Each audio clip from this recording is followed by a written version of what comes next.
Assalamualaikum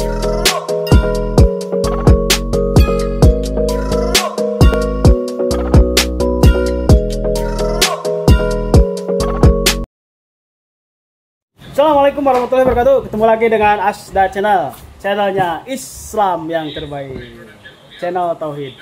Tidak ada channel tandingannya. Jangan lupa like, comment, and subscribe.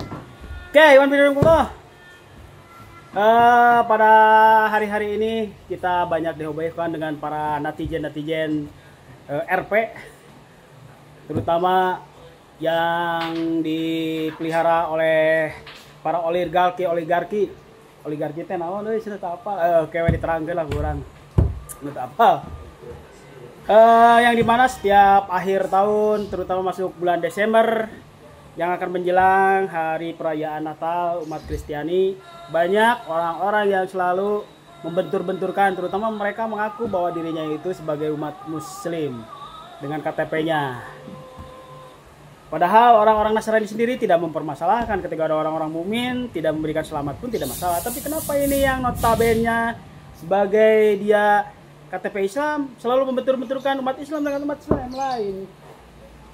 Apakah yang disebut dengan seperti itu adalah sebagai kategori orang dolim, orang munafik, ataupun orang kafir? Silakan Iwan Bidullah menilainya. Seperti banyak-banyak buzzer-buzzer yang dipelihara oleh para oligarki yang haus kekuasaan, yang dimana mereka selalu ingin memberikan suatu keributan, permasalahan-permasalahan. Padahal umat-umat muslim yang lainnya, terutama para ulama-ulama yang sangat pintar-pintar, para ustadz tidak mempermasalahkan hal masalah itu. Adapun para ulama dari dulu juga pada paham dan pada tahu umat-umat muslim ketika menyampaikan kepada hal masalah tentang Nasrani sudah ada hukumnya dan sudah ada suatu fikih dan akidahnya, sudah tidak perlu dijelaskan lagi. Tapi kenapa para buzzer itu sendiri selalu mempermasalahkan? Oke, saya kedatangan salah satu tamu dari karyawan PT Dongkuang, akan sedikit berdiskusi. Mangga waktu dan tempat kami persilakan kepada tamu. Iya teh Pak, tapi naon wani. Oh, mungkin mereka demam kamera. Jadi kalau melihat di hadapan kamera itu grogi. Ya, kita simpan dulu masalah tentang salam menyalamnya.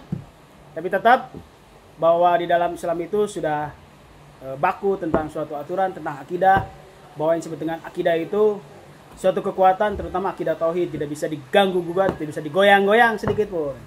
Tetap, makanya channel ini adalah channel Tauhid Islam tetap yang terbaik. Kita masuk dulu karena bahwa Kang Asda ini adalah sebagai karyawan PT Dongkuang. Menyikapi berita-berita 2 hari yang lalu ataupun 1 hari lalu bahwa UMK di Jawa Barat khusus dilihat daripada keputusan ketenagakerjaan Jawa Barat terus sama kabupaten itu adalah 0%. Jadi para karyawan sedikit kecewa mungkin, terutama Dongkuang ya. SP Dongkuang kemarin, bukan SP ya, terusus distrik dari Dongkuang itu sudah terus demo 0%. Tapi ada suatu berita yang baik, kabar berita yang baik, yang dimana di wilayah DKI Jakarta, Gubernur Pak Anies, yang menurut karyawan, ya saya karyawan, mantap sekali Pak Anies. Mereka berani karena Pak Anies merasa bahwa dirinya itu adalah dipilih oleh rakyat, terutama wong cilik. Kalau di Indonesia itu wong cilik itu adalah menggambarkan para buruh, tidak ada lain. Karena hampir daripada sekitar 60% di wilayah Indonesia itu bahwa masyarakat non cilik itu adalah karyawan ataupun buruh. Dan dalam suatu keputusan dan kebijakannya Pak Anies itu bisa karena yang disebut dengan UMK itu dan UMP itu adalah keputusan di wilayah dikembalikan kepada keputusan daerah yang disebut dengan tadi kepala daerah, ada yang disebut dengan gubernur, maka hak gubernur untuk bisa menaikkan, menetapkan, ataupun bisa jadi menurunkan. Tapi hasil daripada diskusi, hasil daripada rapat, hasil daripada bermusyawarah. Mungkin di sana ada yang disebut dengan tripartit. Musyawarah itu ada pihak Apindo, ada pihak buruh, dan pemerintahan yang diwakili oleh Bapak Gubernur ya sebetulnya. Kemarin tuh Gubernur Jakarta 2 hari yang lalu saya lihat di medsos, media sosial, bisa mengeluarkan keputusan yang dimana bukan melawan ya, tapi sedikit kontroversi dengan keputusan menteri, yang dimana keputusan menteri di Jakarta itu menaikkan UMP-nya itu 0,8, dan Anies langsung melakukan suatu kebijakan dan keputusan menaikkan UMP Jakarta itu sekitar 5,1%. Wah, sangat hebat. Bagi saya buruh, hebat itu Pak Anies. Nah, cuman menjadi masalah saya buruhnya di wilayah Jawa Barat. Aduh, Jawa Barat gimana nih? Pak Ridwan? Ini dari para karyawan terusus Dongkwang dan umumnya wilayah Jawa Barat. Apakah mau ada perubahan ataupun mau berubah, ataupun mau sholat istikharah dulu Pak Ridwan? Atau mau sholat tahajud dulu bareng-bareng dengan kami gitu, berjamaah, supaya bisa menaikkan UMK-nya menjadi 7% ataupun 8% yang diinginkan oleh karyawan-karyawan ataupun buruh se-Jawa Barat. Iwan Binarifullah. Oke, siap. Daripada itu kita masih menunggu, mudah-mudahan SPN Distrik Dongkwang dan SPN Jawa Barat dan SPN ataupun yang lainnya, serikat-serikat buruh yang ada di wilayah Jawa Barat, SPN, SPSI ya, ataupun GOPSI, aliansi yang lainnya bersatu, berkumpul, walaupun tidak demo besar-besaran, tapi setidaknya meleleh. Saya sedikit mewakili para karyawan, mungkin lewat medsos inilah gitu, kepada Bapak Kamil, Bapak Ridwan Kamil, ayak meuleun saletik malah gitu, naik lah, walaupun setidaknya sama lah 5% dengan Jakarta, yang pada hari ini Jakarta itu naik sekitar 225.000. Kan ari nol teuing mah tuh ada ngajukeun ka bos saya ge kumaha dah hese no. Bos yang punya Dongkwang gitu. Tapi mudah-mudahan bos Dongkwang paham lah dengan kondisi pada hari ini. Saya hebat dengan Bapak Anies, tinggal tunggu Bapak Ridwan. Insya Allah Bapak Ridwan kita ngobrol dengan SPN PT Dongkwang, Bapak Cecep Gorbacep. Insya Allah nanti. Mudah-mudahan diundang. Oke, itu masalah tentang buruh. Kita kembali lagi kepada kondisi pada hari ini, bulan Desember di akhir tahun 2022, yang dimana pada kondisi bulan Desember akhir tahun 2021, banyak kejadian-kejadian dan musibah yang sangat mengerikan. Ada meletus gunung Mahameru. Semeru.